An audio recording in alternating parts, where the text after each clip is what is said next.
গত ২৪ ঘন্টায় দেশে করোনায় আক্রান্ত হয়ে ২ জনের মৃত্যু হয়েছে। একই সময়ে ১৮ জনের শরীরে করোনা ভাইরাস পাওয়া গেছে। ৩১২ জনের নমুনা পরীক্ষা করে এদের শরীরে করোনা শনাক্ত হয়েছে।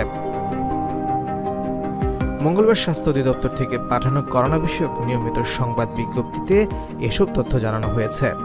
এতে বলা হয়েছে, নতুন করে করোনা আক্রান্ত ১৮ জন সহ দেশে এই পর্যন্ত মোট রোগীর সংখ্যা দাঁড়িয়েছে ২০,৫১,৮৭৬ জনে। সে সঙ্গে করোনায় দেশে এখন পর্যন্ত মৃত্যু হয়েছে ২৯,৫০৬ জনের। এর আগে সোমবার ২৩১ জনের নমুনা পরীক্ষা করে ২৫ জনের শরীরে করোনা ভাইরাস পাওয়া যায়। ওই দিন করোনায় ১ জনের মৃত্যু হয়। মহামারীর শুরু থেকে এখন পর্যন্ত মোট শনাক্তের হার ১৩.৫%, আর গত ২৪ ঘন্টায় শনাক্তের হার ৫.৭৭%।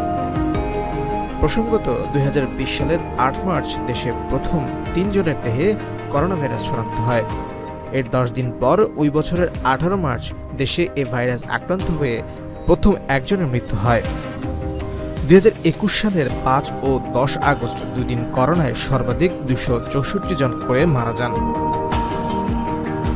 ২০২১ সালের ৫ ও ১০ আগস্ট ২ দিন করোনায় সর্বাধিক ২৬৪ জন করে মারা যান।